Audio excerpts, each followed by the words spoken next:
ಏನಿಲ್ಲ ನೋಡಿ, ಅವರು ರಾಜ್ಯದ ಮುಖ್ಯಮಂತ್ರಿಗಳು. ಯಾವಾಗಲೂ ಒಂದಂತರೂ ನಾವು ತಿಳ್ಕೋಬೇಕು, ಸಿದ್ದರಾಮಯ್ಯನವರು ಕರ್ನಾಟಕದ ಮುಖ್ಯಮಂತ್ರಿ, ಕಾಂಗ್ರೆಸ್ ಮುಖ್ಯಮಂತ್ರಿ ಅಲ್ಲ. ನಮ್ಮ ಪ್ರಧಾನಮಂತ್ರಿಗಳು BJP ಪ್ರಧಾನಮಂತ್ರಿಗಳಲ್ಲ, ಅವರು ನಮ್ಮ ದೇಶದ ಪ್ರಧಾನಮಂತ್ರಿಗಳು. ಯಾವುದೇ ಪಕ್ಷದವರಿರಲಿ, ಇವತ್ತು ನಾವು ಪ್ರಧಾನಮಂತ್ರಿಗಳಿಗೆ ಎಷ್ಟು ಗೌರವ ಕೊಡಬೇಕು, ಕಾಂಗ್ರೆಸ್ನವರು ಅಟ್ಟೆ ಕೊಡಬೇಕು, ಕಮ್ಯುನಿಸ್ಟರು ಅಟ್ಟೆ ಕೊಡಬೇಕು. ಎಲ್ಲ ಪಕ್ಷದವ್ರ ಜವಾಬ್ದಾರಿ ಇದೆ.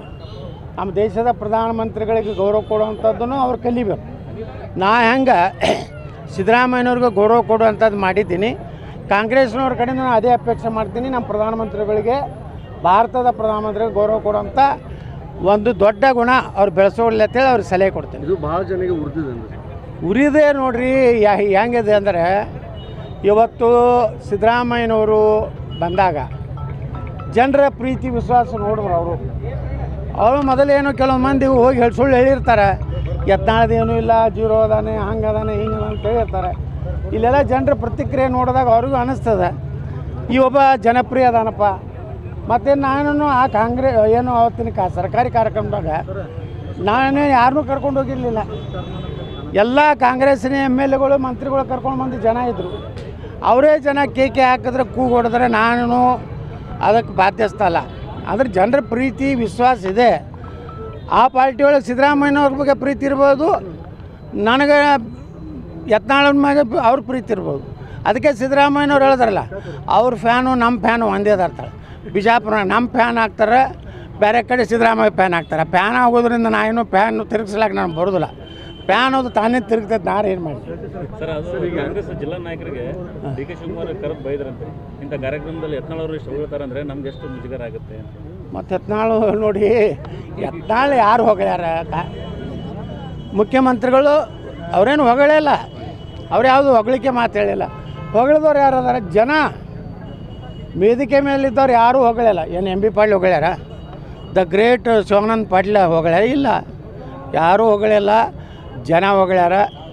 ಜನ ನಮ್ಮ ಹಿಂದಿದಾರ್ತೇಳಿ ಸಂಕೇತ ಕೊಟ್ಟಾರ. ಅದು ಬರೀ ಕಾಂಗ್ರೆಸ್ಸಿಗೆ ಅಟ್ಟಲ್ಲ, BJPಗೂ ಸಂಕೇತ ಕೊಟ್ಟಾರ. ಹುಷಾರ್, ಯತ್ನಾಳಿಗೆ ಏನಾರು ಮಾಡಿದ್ರೆ ನಿಮ್ಮ ಮನೆ ಆಗಿರ್ತೀವಿ ಅಂತ ಅವ್ರಿಗೂ ಕೊಟ್ಟಾರ. ಅದು ಸುಮ್ಮನೆ ಫಾಲ್ತು ಭಾಷಣ ಇದು ಮಾಡ್ತಾವೆ ಪತ್ರಿಕಾಗೋಷ್ಠಿ ಕೊಡೋದು. ಮನೆಯಂದು ಉಪ್ಪಿಟ್ಟ ಚಹಾ ತಂದು ಅದೇ 10 ಮಂದಿಗೆ ತರೋದು ಉಪ್ಪಿಟ್ಟ ಚಹಾ. 11 ಪತ್ರಕರ್ತರು ಹೋದ್ರೆ ನಿಮ್ಗೇನೂ ಸಿಗೋದಿಲ್ಲ. ಅಂಥ ಗಿರಾಕಿ ದಿನ ಒಂದು ಪ್ರೆಸ್ ಮೀಟ್ ಮಾಡ್ತದೆ, ಅದು ಕೆಲಸ ಇಲ್ಲ, ಬಗ್ಸಿಲ್ಲ. ಅಂಥದ್ದು ಬಿಟ್ಟು BJP ಕಟ್ಟಬೇಕಾಗೈತಿ. ಜನರಿಗೆ ಏನು ಬೇಕಾಗೈತಿ? ಪರ್ಯಾಯ ಈ ರಾಜ್ಯದಲ್ಲಿ BJP ಅಧಿಕಾರಕ್ಕೆ ಬರ್ಬೇಕಂತೈತಿ.